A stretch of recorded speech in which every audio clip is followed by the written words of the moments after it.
jumlah hidrogen.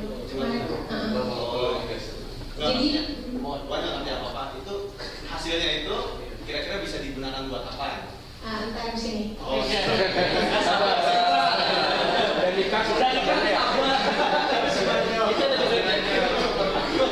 Oke, sekarang pertanyaannya, fotokatalis aktif di bawah sinar UV menghasilkan sekian hidrogen. Fotokatalis yang aktif di bawah visible light menghasilkan sekian hidrogen. Bisakah fotokatalis ini dikomersialisasikan? Kalau bisa, standarnya apa? Ya, biologinya. Berapa banyak hidrogen yang kita butuhkan untuk memproduksi 1 kilowatt energi? Jadi kalau kita 1 kilowatt energi itu bisa dipakai untuk liter. Jadi kalau kita punya alat butuh 1 kilowatt energi, kita bisa nggak sih pakai fotokatalis tadi untuk menghasilkan energi untuk alat tersebut? Sekarang kita hitung kira-kira volume hidrogen yang diperlukan untuk alat itu sekitar 0,09 liter per second. Jadi kita harus menghasilkan 0,09 liter per second jika kita ingin menggunakan hidrogen tersebut untuk menjalankan alat yang membutuhkan energi 1 kilowatt.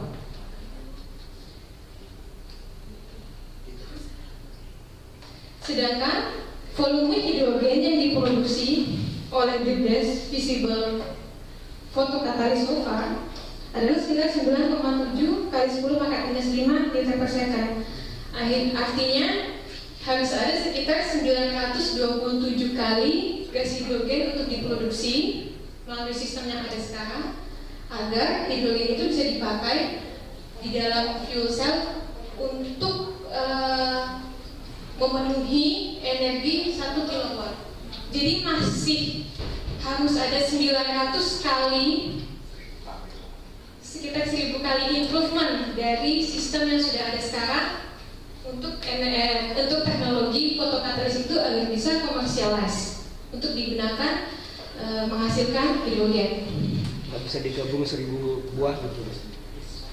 Bisa sih mas, cuman steknya segede apa mas? Emang kalau bikin satu itu segede apa? Kalau udah dihitung satu ruangan sekitar 3 kali 5 meter. Kamar kos itu prototipe kan? Kalau pakai teknologi yang ada sekarang masih gitu. Itu kenapa gede itu karena yang si itunya tadi siapa sih pemisahnya itu yang besar satu? Karena dia butuh yang kecil-kecil itu untuk menghasilkan 1 kilowatt ini. Kan tadi ada bagian tuh yang bagian yang pemisah hidrogen sama air. Di yang itu yang harus dibikin. Enggak, fuel cell-nya, steknya. Itu yang besarnya. Yang kalau kita butuh 1000 kali mungkin bisa sekitar 1 ruangan itu. Ini maksudnya 3 kali 4 aja. 3 kali. Oh yang tadi. 3 kali 4 gitu ya. Jadi para saintis yang bekerja di bidang ini sangat sadar bahwa apa yang mereka lakukan sekarang itu jauh dari yang diharapkan. Dan walaupun demikian, impian harus tetap terus dikejar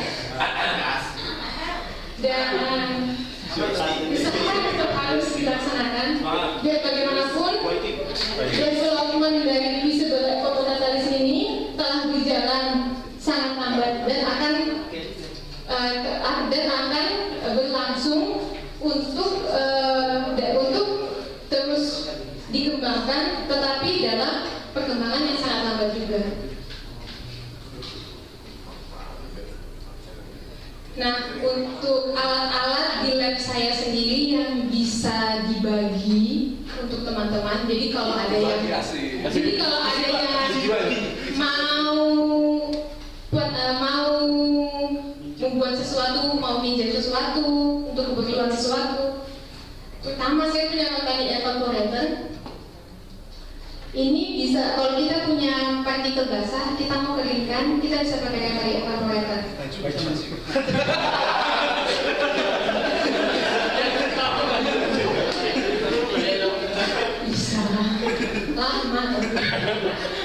Aquamol ya, di situ. Kemudian ada Tripsonicator. Jadi Tripsonicator ini dia itu seperti pengaduk. Jadi dia mengubah energi listrik menjadi energi vibrasi. Pengaduk tapi ultrasonik. Pengaduk tapi ultrasonik. Jadi dia bisa mencah partikel atau bisa mencah sel. Kayak itu bikin kue. Bisa bikin kue. Tapi Bedanya sama? Ultrasonik. Ultrasonik apa? Ultrasonik. Ada yang ultrasonik itu. Vibrator ultrasonik maksudnya. Sonicator namanya ultrasonik. air, Oh, yang air itu. Sama ya? Itu kayaknya tidak bisa sampai memecah, tapi hanya untuk itu kalau tidak saya bisa dipakai untuk membersihkan, getarannya lebih tinggi. lebih tinggi sepertinya. Bisa juga bisa kalau punya material bisa agregasi bisa. Kalau agregat bisa dipecah. Bisa dibaca di situ. Tapi yang besar. Yang besar. Nano kadang bisa kadang enggak. Gantung materialnya juga. Kemudian ada centrifuge.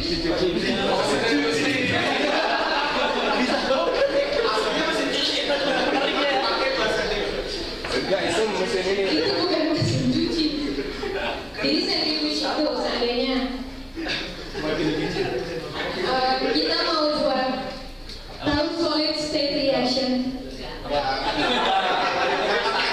punya suatu material ditambah satu material dalam satu larutan, kemudian diaduk, ada endapan. Kita mau misahin kopi susu dengan ampas. Gak bisa pisahin kopi dan Kita susu. bisa pakai centrifuge. Jadi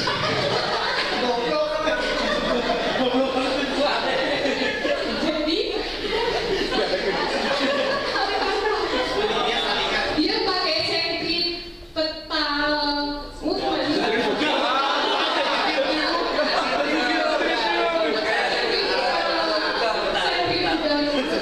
Kemudian ampasnya itu kan mengendap. Jadi kita bisa dapat kalau kita punya solution yang ada endapannya, untuk mengendapkan larutan itu kita butuh waktu yang lama biasanya. Tapi kalau yang ini dalam waktu sejam mungkin kita sudah bisa dapat endapan yang betul-betul. Ini sampai 15 menit dapat. Berapa kali muternya? Ini yang bukan kan kopi susu tadi kan. Ini berapa ini sampai? Macam-macam. Awalnya berapa? 5.000 aja. Saya bisa pakai 3.000. Oh ini kalau yang fotonya Saya 6.000 foto kecil ya. Fotonya gede. Kalau yang 25.000 saya nggak tahu deh, bisa apa nggak ada. Ini yang berapa ya? Saya bisa pakai 3.000, 5.000, global yang 10.000. Yang di atas. Itu berarti ntar yang endapannya dibuang kan, yang diambil cuma Enggak, endapannya enggak.